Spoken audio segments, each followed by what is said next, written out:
Hello Taurus, welcome to the Plaid Sheep Oracle. Now today, the day that I'm recording this, your guide Venus, who is in Aquarius currently, is trining Jupiter. So there is all of this benefic, wide open, expansive energy, particularly in the realm of thought, Aquarius to Gemini, and the way that one thinks about things. We start with the Rose Oracle, and the card is the Reunion. Soul recognition, collaboration, partnership, friendship.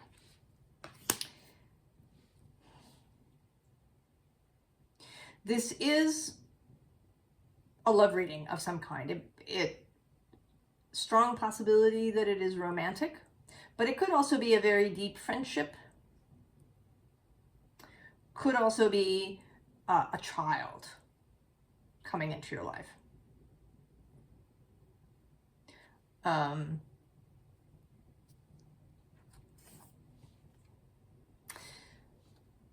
that, right, the readings have kind of been about that. And you know, I've said it before, but one of the beautiful things about having so many different readers out there on YouTube and in the world is that we can bring different energies to light. And mine at the moment seem to be centered around love, and particularly romantic love, but love. My noticing the Eros connection and the Cupid connection through this new moon and full moon that we just had, Sagittarius and Gemini. That Venus is very strong and important in my chart. She's the most exalted planet. She's my soul dispositor. Everything kind of comes back to her. So I tend to be a path for Venusian messages. So if you are here, and maybe, I don't know, maybe you weren't looking for a love reading, or although I think that perhaps many more of us are. Maybe it's under the surface. I don't know. I don't quite know why I'm going on about it. But the visible underlying is rapture. Sensuality, love, devotion, romance, ecstasy, pleasure. And what's interesting is that the unseen underlying is held. Sureness of the soil, unseen help, support, community. All right, and how similar are these?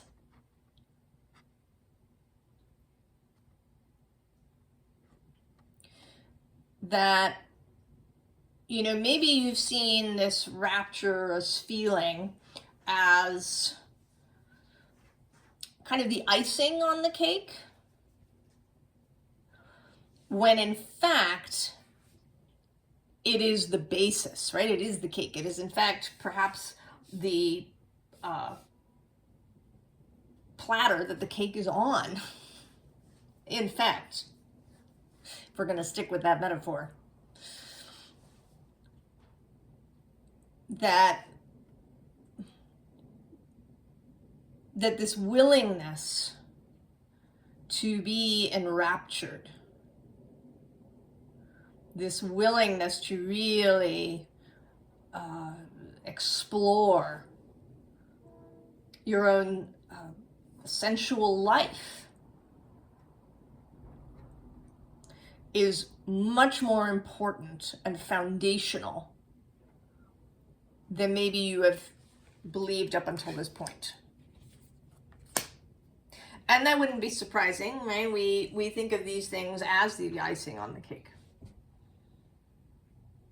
Right? You go out there, you know, you're gonna, you know, make some impact in the world, or you're gonna, you know, build something, or right, there's all these kind of active things, and you know, out in the world and doing stuff, and helping people, and all of this stuff. And that the underpinning of that isn't duty or requirement, commitment, even. I don't know, there's a word I'm looking for and it's not coming to me. That in fact, the underpinning of everything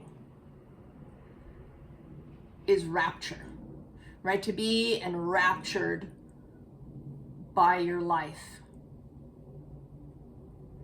is where the power lies. So then we have the universe, the world card in this Thoth deck, right? But even bigger. Not just the world, but the universe. And that's this feeling too, that this isn't, you know, there is absolutely love here. And I believe that either a new love is coming to you, or the love that you have is going to undergo some sort of serious expansion.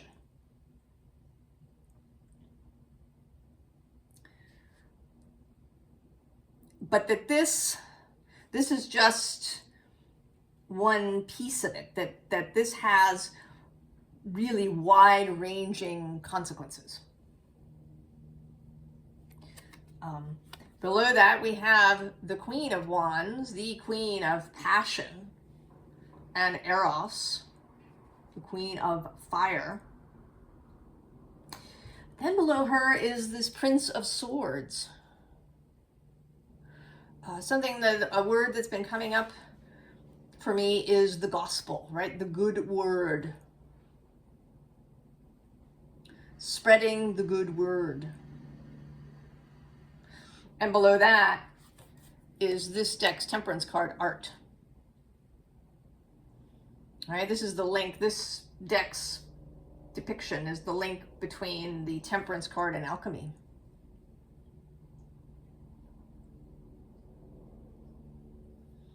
All right, that is the art here.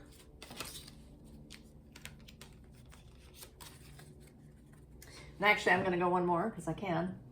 Is the Princess of Wands. Right? Enraptured. This makes me think of Saint Teresa of Avila, the Bernini sculpture. Saint Teresa on fire. With this rapture of God. And you know, I'm going to go one more still. To this Ten of Wands. Not as oppression, we can ignore that, but as, right, this kind of real expansion of fire, the culmination of fire all the way. And then the bottom of the deck is not just the Knight of Cups, and in this deck the knights sit in the king position,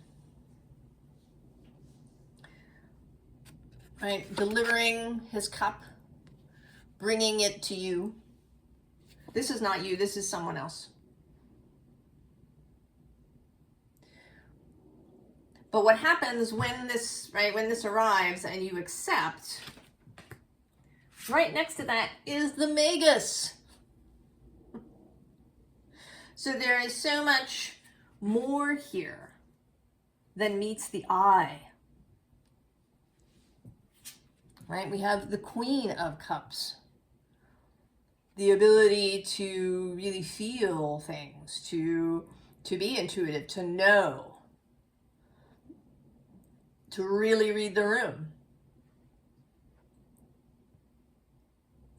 to be nurturing towards others. You know, we talk a lot about emotional empathy. And how, you know, that could certainly help you if you wanted to help somebody else. Right? How are they feeling? Right? Can you feel how they're feeling? But I want to say that with that Queen of Wands, what we're after here is how do they feel in their body? Right? What is it that people are longing for? You know, past maybe, you know, the need for some comfort, the need for an open ear, which are lovely, but that there's something more. Right? There's something more that people want that they are not expressing. A kind of real sensual engagement with their lives. And maybe there are even particular sensual and erotic and feeling things that they want, that they long for, but they can't express. Maybe they don't even know. But you, as this hybrid Queen of Cups, Queen of Wands person, this Venusian person, and the Taurus Venus, the Venus of earth, of body, is that you can know these things. And then we get the Two of Cups with love.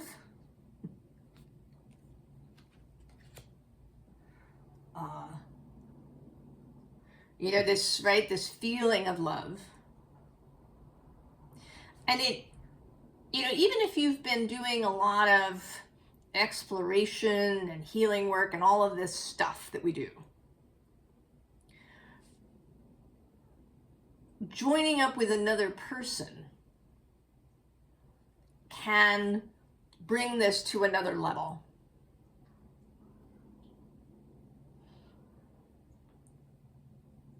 So whoever, right, whoever this is that's coming towards you, or maybe is with you and is about to expand in some way, right, that's going to unlock something for you,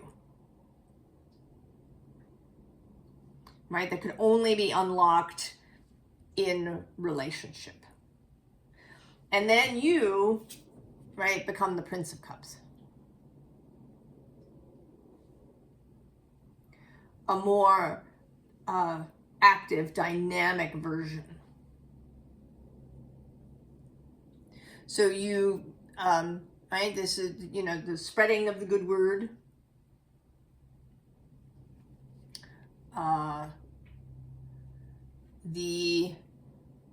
The active principle of emotion and love.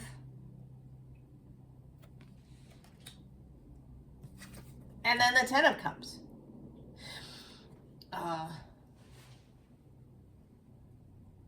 In this deck, this is meant to be sort of a card of too much, right? It's satiety, right? That you've had, you know, your full fill. But I think this is something that we don't allow ourselves. I think there is a kind of hidden asceticism, a kind of hidden governor that lives in many of us in the modern world, where we don't allow ourselves to be sated.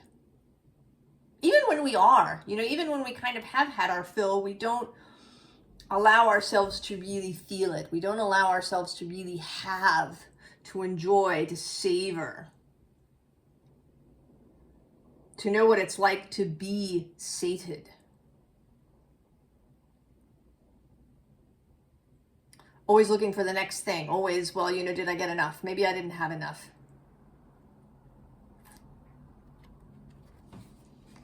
But you are going to allow yourself to experience satiety. Right? To both experience desire And then to experience that desire fulfilled and to try to hold that. Even though in the beginning it might feel uncomfortable.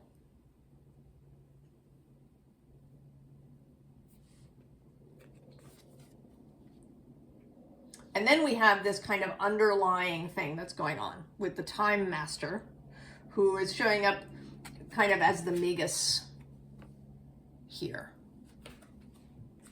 And right below him is the Seer. So this, right, this magician seer energy.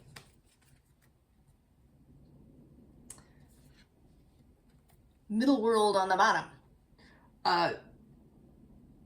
The ability to manifest, to create in the world.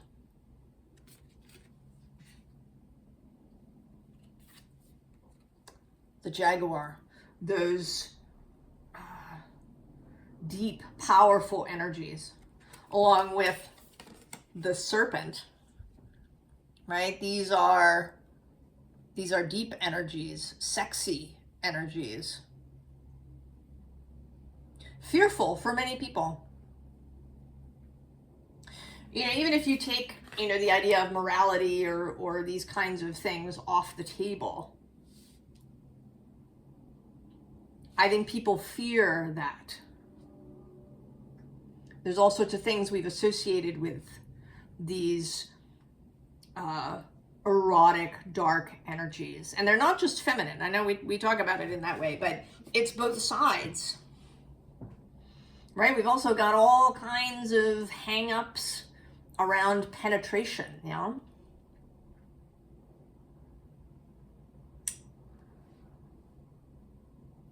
So, right, it's all kind of all sides of this erotic space, right? We are having, right, the Knight of Cups and the Queen of Cups.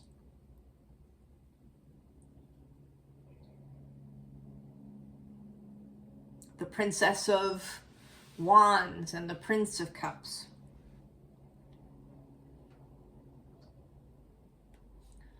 We've got all kinds of hang-ups and repressions and suppressions, and there's so much around that. I could probably go on for an hour. I'm not going to do that, don't worry. And then we get this soul retrieval, right? This exit from the cocoon.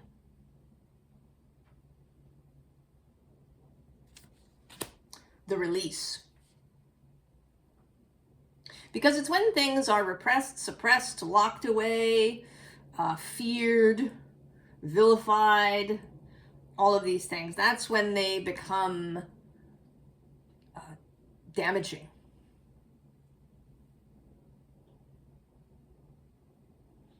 When they cause problems for us. And you're just bringing it out into the open. You are no longer concerned. And it could be, right, that this relationship, whatever it is, and I am inclined to say that this is either romantic or that it has to do with having a child. Because I think that birth, right, and this, right, the creation of this new life, and then this birth and this new person, especially if you were the woman in the scenario and you've given birth, there is a very sensual aspect to that, right? The babies want to be touching your skin, right? The babies breastfeed. There is a really sensual aspect to all of that.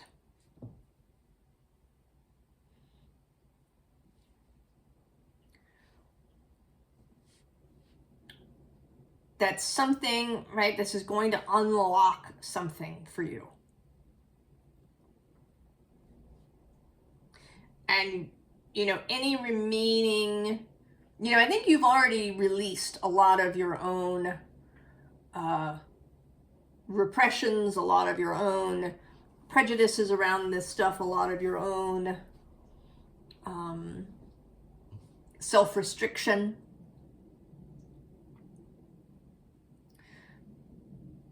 but now you're gonna do it in company with somebody else. And that takes you to a new place. Beyond the ordinary. And then at the bottom of the deck, exposed and revealed. So, vulnerability.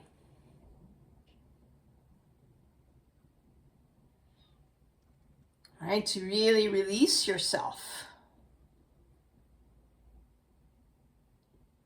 Especially when having sex. Right? To let yourself go.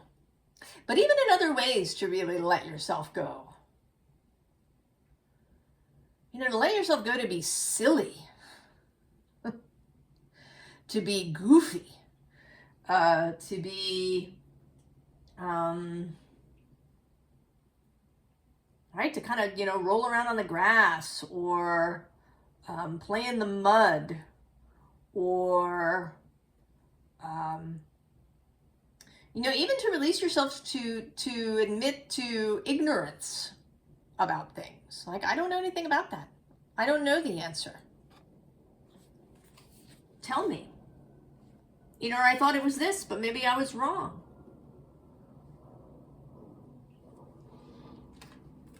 And then we have shining through. Yes. And then awakening genius. And then the call of the muse. So whatever you've been wanting to do, some creation that you've been wanting to build, a way that you've wanted to move out into the world. And it could be, you know, any number of ways. I often use architecture as a metaphor. It may be that you've been wanting to make houses and buildings in some, you know, strange way that is kind of channeled, right? You've channeled, you know, this way of building something, or of, you know, designing a room, or maybe, you know, it's maybe you're a teacher and you want to bring, you know, a more fun, creative way of learning to your students.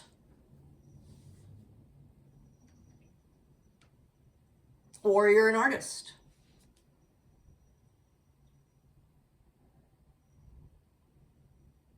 Right? This call of the muse. The call of, right, all of this that, right, like is unlocked, opened up, gets out of this cocoon where it's been preparing itself.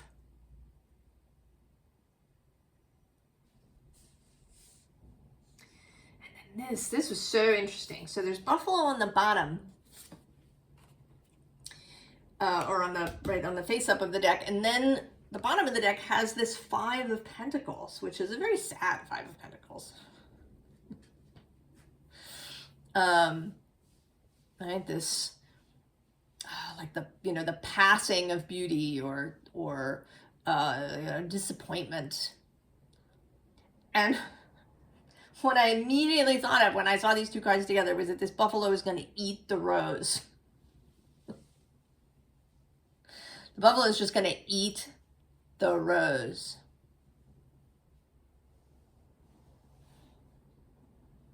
Right? That's some alchemy there. Right? Eating the dead roses and turning them into something wonderful. So the ability to take pain and loss and failure and mistakes and shame and consume them. And consume them into something magnificent. There's this concept that you may have heard of the sin eater, right? Someone who would take on the sins of people in the parish, right? They would eat your sin, and so you would be lightened. And I don't actually know the full story. I don't really know what happens to the Sin Eater, but there's a kind of implication, you know, that they suffer through this, that it's a that it's this real sacrifice, that they're the Sin Eater for the community, or the Giver, if you've read that book. This is not like that. You are capable of eating this stuff and turning it into more buffalo.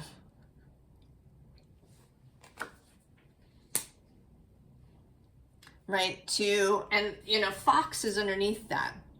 So, you know, I associate him with the Magus, with Mercury, with quickness, subtlety, cunning, a little bit of a trickster energy.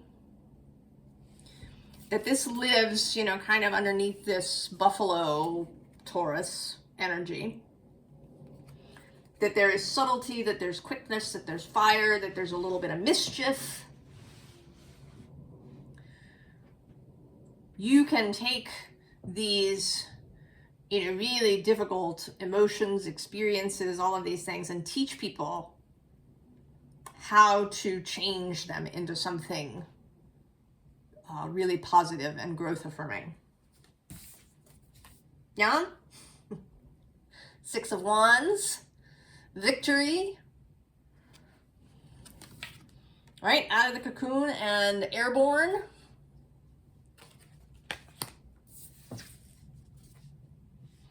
And then this zebra, third eye open.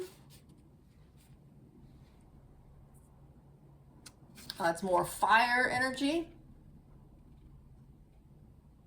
Unique energy. Zebras are all unique in their striping.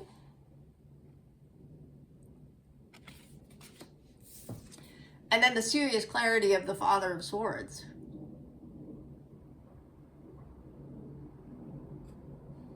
This too feels like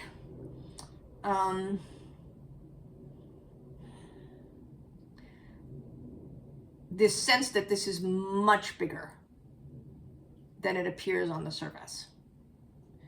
That this practice that you thought maybe, you know, would help you with receiving in your life, or, you know, that would help you with healing your body, perhaps, or just bringing a little more joy into your life, has much bigger consequences. And then we have the Ten of Wands, right? Cutting through all of that. This Father of Swords would just slice right through this. And it kind of brings us back to this, right? The maximum fire. Cutting through the oppressive aspect of the Ten of Wands. Oh, and actually right below that was the Six of Wands with victory showing up again. And actually the Nine of Wands and strength below that.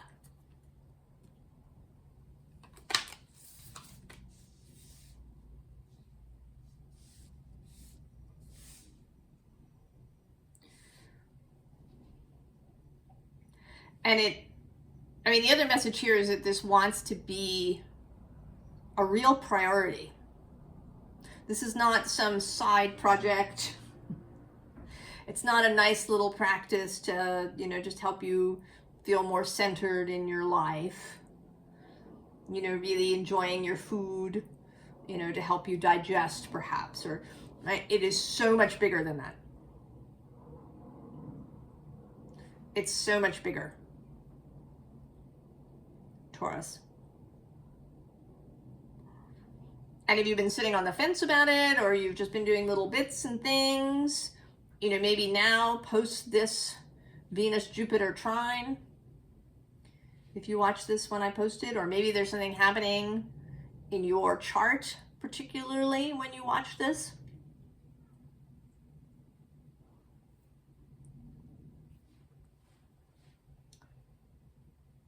This is the moment. Formal advice. We have the World again. And, you know, again, in this card, right, it's the world from space. The all, it's big. It's the whole thing. Below that is this Five of Wands, Five of Staves in this deck, especially collaborative. Oh, and look, I'm seeing now the Empress and the Ace of Sacred Circles. Oh yes, and the Tower. It's bigger. And then we have the Wheel of Fortune on the bottom. 10 of Cups. All the things. The biggest rainbow ever. And then the Three of Cups, which in this particular deck is very much about reconciliation. Right, this is Arthur, Lancelot, and Guinevere.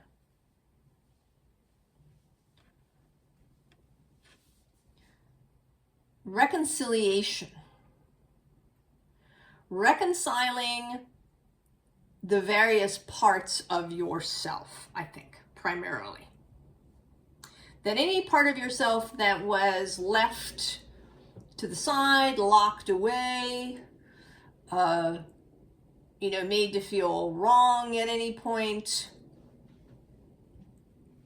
You know, if you kind of think, well, you know, sensuality is very nice and it's good to, you know, embody things, but, you know, there's all these really important things I need to be doing.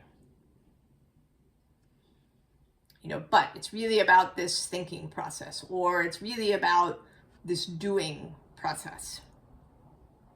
You know, it's really about having a, you know, practice that I follow, or, right, whatever it is that you've been telling yourself is the most important thing.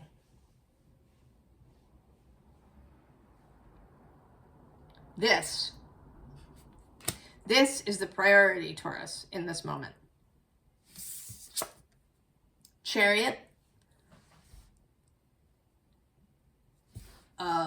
Saddle up.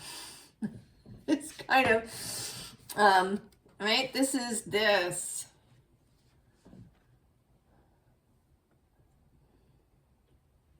And also, you know, the Chariot is about aligning different parts of ourselves to move forward together.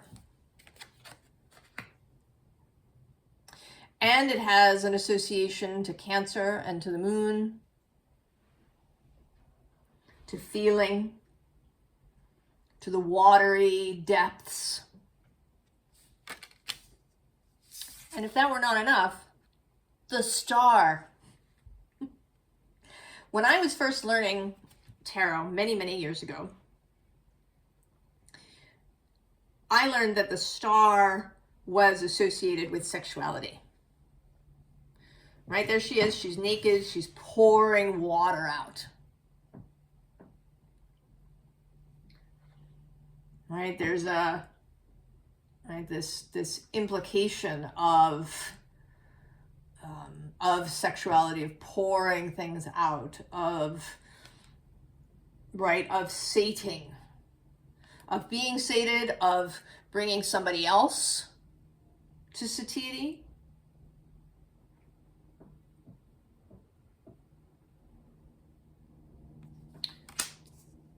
Of helping people to follow their own star in its totality.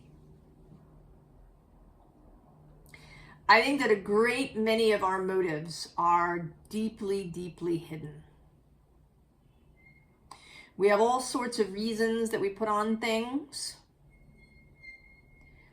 And I think that our ultimate, right, the real core of the thing is hidden.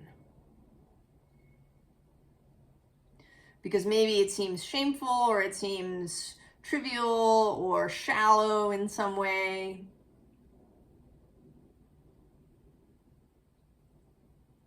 But we want to get down to that, right? To this sensual animal body thing. And I think this is coming through now because we are so digital.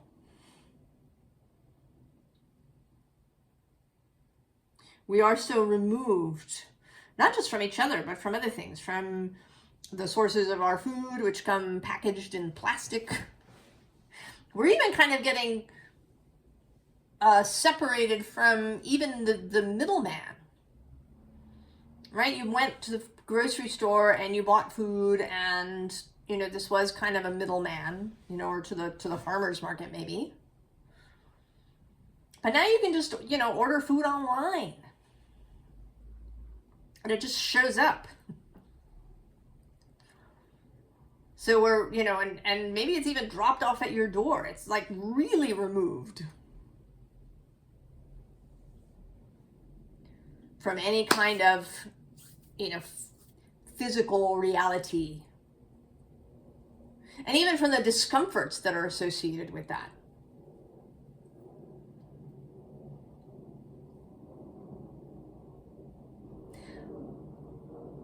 I think we are in real need of someone, of many someones, who are really going to embrace this energy of rapture.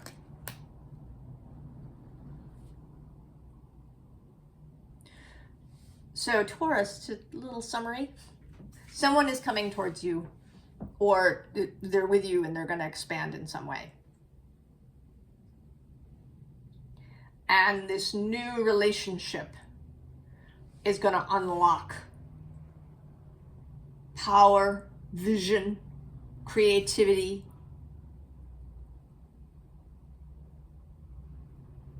It's so much bigger than you think, Taurus. So much bigger. I wish you the absolute best with this. And I wish you a lot of fun. Have fun, Taurus. And then come back and tell us about it.